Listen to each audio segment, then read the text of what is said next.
Bienvenue dans l'exposition Carole Benzaken, Rien de nouveau sous le soleil, qui sera visible du 25 septembre 2025 jusqu'au 18 janvier 2026. C'est une exposition qui est consacrée à une artiste contemporaine, Carole Benzaken, née en 1964 à Grenoble et qui, depuis son diplôme aux Beaux-Arts de Paris, n'a cessé de chercher comment renouveler la peinture et comment faire de la peinture une forme de joie et de jouissance visuelle. Malgré cela, elle parle aussi de sujets parfois difficiles, mais toujours dans l'optique que l'art est une sorte de remède à ces maux de la société ou de l'histoire. Dans cette exposition, on s'est plus précisément intéressé à la notion de vanité qui est omniprésente dans son travail et on a la grande chance d'avoir au musée de Tessé la Vanité de Philippe de Champaigne qui est un tableau extrêmement célèbre du XVIIe siècle qui parle justement de vanité, mais de manière extrêmement frontale, extrêmement moralisatrice, alors que Carole Benzaken, qui admire ce tableau, elle, utilise la vanité là où on ne l'attend pas. La vanité surgit dans des endroits un petit peu particuliers et inattendus. Et cette thématique de l'exposition cherche à justement présenter la manière dont la vanité s'immisce discrètement parfois dans le travail de cette artiste française. Cette exposition, elle est intéressante à plusieurs titres, notamment parce qu'elle va présenter tout un panel de médiums représentatifs du travail de Carole Benzaken, qui est un travail vraiment protéiforme. On va montrer bien sûr de la peinture, qui est le cœur du travail de l'artiste, mais aussi du dessin, de l'estampe et même de l'installation.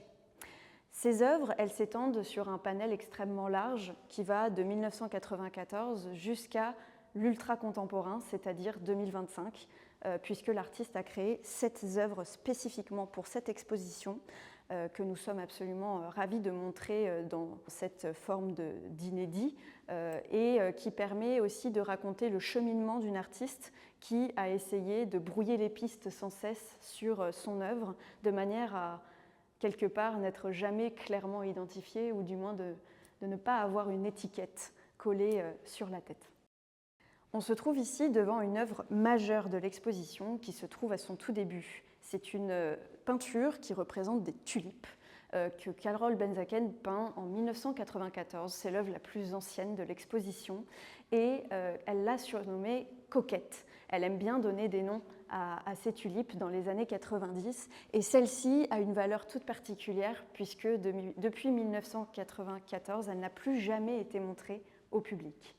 En fait, l'œuvre était roulée dans l'atelier de l'artiste et pour cette exposition, nous l'avons transportée au musée de Tessé et l'artiste a elle-même remis sur châssis l'œuvre dans nos lieux pour cette exposition. Cette œuvre, elle a en fait pour origine des magazines horticoles que Carole Benzaken recevait par la poste et dont elle trouvait les images particulièrement repoussantes. En fait, elle a voulu peindre des tulipes parce qu'initialement, elle trouvait ces fleurs laides. Et la peinture lui a permis de dépasser ces images, de dépasser le stéréotype de la tulipe pour en faire une expérience picturale éclatante de couleurs qui rebat les cartes de la forme en sectionnant ces champs de tulipes qu'elle représente avec évidemment une grande joie et une sorte d'exaltation qui dépasse une appréhension initiale de l'image. On se trouve ici au cœur de l'exposition Carole Benzaken, Rien de nouveau sous le soleil. Et le titre de l'exposition fait notamment écho à ce qui se trouve dans cette salle. Rien de nouveau sous le soleil, c'est en fait un dicton devenu aujourd'hui universel qui signifie que face à l'activité humaine, en fait, tout se renouvelle sans cesse et sans avoir véritablement aucun impact face à la grandeur de la nature et à la petitesse de l'homme. En fait, ce livre de l'Ecclésiaste qui dit donc cette phrase a inspiré Carole Benzaken, a parlé à Carole Benzaken, mais pas que. Elle a aussi inspiré des artistes du XVIIe siècle comme Philippe de Champaigne, dont nous conservons l'unique vanité représentée en peinture par le peintre au musée de Tessé. Cette peinture, l'artiste la découvre en 2006 alors qu'elle est en train de créer les œuvres que nous avons mis en regard de ce chef-d'œuvre de la peinture occidentale. Ces œuvres sur lesquelles elle est en train de travailler alors, ce sont en fait des dessins sur calque qu'elle superpose et qu'elle met ensuite dans des caissons rétroéclairés.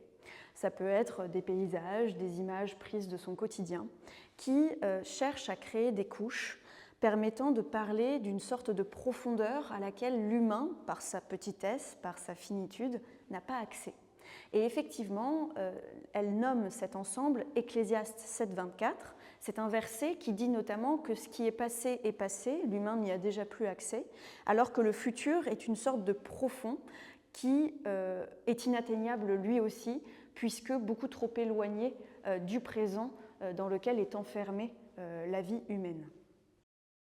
Nous sommes ici face à l'œuvre peut-être la plus importante de l'exposition sur Carole Benzaken au musée de Tessé.